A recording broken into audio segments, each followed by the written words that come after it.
Thank you, Mr. Speaker, for giving me this opportunity. Mr. Speaker, I was just wondering if after speaking to the public participation, that I could also just make my contribution. You have 15 minutes within which you have to speak to all those. Okay, thank you, Mr. Speaker. Mr. Speaker, I'll try. Mr. Speaker, earlier on in the morning, I had tabled before the House. I am, is it vertically challenged? You are loud enough. Go on. Thank you, Mr. Speaker. Mr. Speaker, I was indicating that earlier in the morning I had presented a report of a public participation on the proposed removal from office by impeachment of His Excellency Rigathi Gachagua, EGH, the Deputy President of the Republic of Kenya.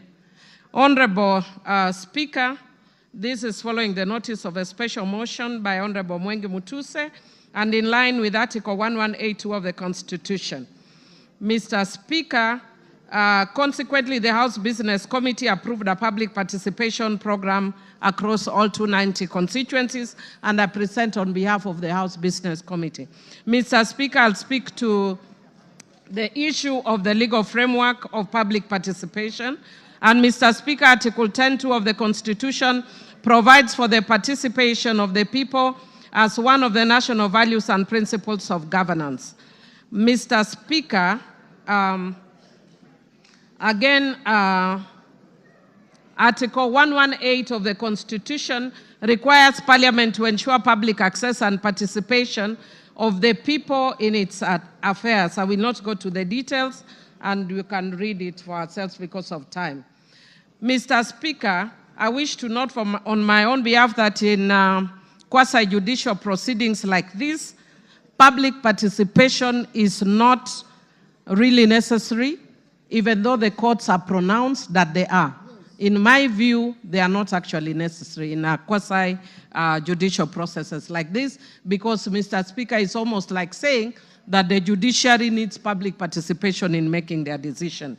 Having said that, Mr. Speaker, I also want to speak to the issue of timelines. And Mr. Speaker, Parliament has spoken very clearly on the issue of timelines, understanding Order 64.2. And in summary, Mr. Speaker, I would want to say, if you read the standing order, that there are very strict timelines for a process or a motion like this. And Mr. Speaker, in setting the period, the National Assembly was guided by the need to preserve the overarching constitutional principle of acting without unreasonable delay. The special motion for removal from office by impeachment of the Deputy President was therefore processed in accordance with the timeline sets out under Standing Order 64. Mr. Speaker, in buttressing the necessity for expedited consideration of special motions, previous speakers of the National Assembly of Kenya expressed themselves on the question of timelines for considering special motions by the House when the special motions were filed proposing the removal by impeachment of the then Cabinet Secretaries, Honorable Anne Waiguru, Honorable James Macharia, Honorable Kaimenyi, and more recently, Honorable Mithika Linturi. In all the foregoing instances, the Speaker emphasized the need to dispose of a special motion as soon as is practicable to remove the anxiety of hangman's noose from the neck of a state officer proposed for impeachment. Mr. Speaker, you have seen the level of anxiety that the Deputy President has undergone, and indeed when he was actually giving the press statement yesterday, he was almost in tears. And that is why the House hastens the process so that the emotional turmoil is lessened having gone through this process, Mr. Speaker. Mr. Speaker, the Clerk of the National Assembly published advertisements on the 2nd, 3rd, and 4th of October and invited written submissions via hand delivery, post, or email until the 5th of October 2024. Mr. Speaker, all these were also advertised on the 4th of October and extended to the 5th in each constituency. To assist in this exercise, a public view template was made available to the public in both English and Kiswahili to guide submissions. On the 3rd and 4th of October 2024, 40,000 copies of the public view templates were also circulated as newspaper pullouts. This template was designated to provide clarity and precision in responses, whether for or against the motion. Number 2, to supplement other means of public input. And 3, to ensure both qualitative and quantitative feedback was captured, which is actually as has been directed by the courts in the past. Mr. Speaker, I just want to indicate that many means were used, including radio, TVs, and other means to publicize this process, including Twitter, or formerly, currently X, or formerly Twitter, and Facebook pages. Mr. Speaker, the public was invited to submit views either in support or in opposition of the special motion or offer other views. Mr. Speaker, I wish to laud Kenyans for their growing consciousness on their civic rights and duties.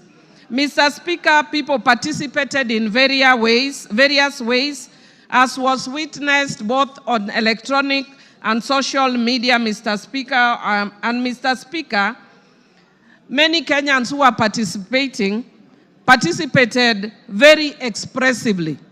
Mr. Speaker, I think many of us saw people expressing their views in many ways, some of which I will explain later. However, Mr. Speaker, by the nature of newsmaking, we saw the areas where the views were expressive, but much less in the areas where the views were not that expressive. Mr. Speaker, if you look at the report, and I want to download the parliamentary team, they have even captured photos of members of the public giving their views in constituencies very peacefully. But Mr. Speaker, as I want to repeat, that by the very nature of newsmaking, what we will see are the dramatic scenes. And those we saw, I don't think it is shame as such, it's their right and they can share. Mr. Speaker, I wish to indicate I wish to report that based on all that, over 200,000 responses were received, of which 65.1% supported the motion, while 33.81% opposed the motion, and 1.09% offered neutral or other alternative views. Mr. Speaker, some of the members in contributing have actually alluded to some of those alternative views. I've heard the speaker right before me talking about the issue that Kenya has very many pressing issues. Mr. Speaker, indeed it is true, Kenya has many pressing issues, and as a House, we are already seized of those issues and are indeed already dealing with some of those issues. One of those issues that the Parliament has raised is the issue of education, the education system, and we have called the CS for Education more than 2 times to deal with that issue. Again, on the health issue, we have also invited the CS for Health amongst other officials. So indeed, the House can chew and walk at the same time. Mr. Speaker, when a motion is brought of this magnitude, Parliament, by its own standing orders, must stop everything else and give priority to this motion. And that is why Parliament stopped all its business on Thursday and focused on this, and all members of Parliament went to their constituencies to deal with this issue.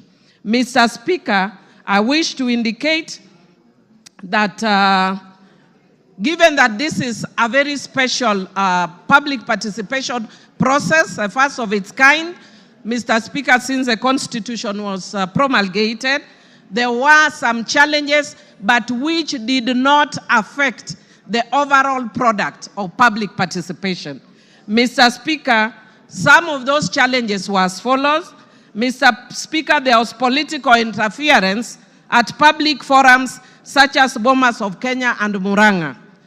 Mr. Speaker, there was violent disruptions in areas like Olkalau, Kipipiri, and Nyeri Town. Mr. Speaker,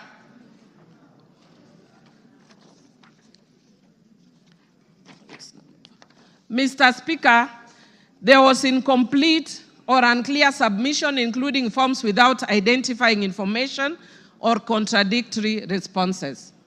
Mr. Speaker, there was low turnout in some constituencies due to insecurity, such as in Bura. Mr. Speaker, public expectation for monetary compensation for participation was also experienced. Mr. Speaker, there was late submission of forms and memorandum in some instances. There were threats of violence towards officers and inappropriate language in some email submissions. And Mr. Speaker, there was pressure from some constituencies such as Olkalau and Kipipiri for officers to declare results prematurely. On the whole, Mr. Speaker, most places in the country went on uninterrupted. And the results that I just indicated to you, Mr. Speaker, are based on that. Mr. Speaker, because of time, and I would like other members to speak, I would want to invite members to look at the report that has been tabled by the House Business Committee. Mr. Speaker, I'll just speak very briefly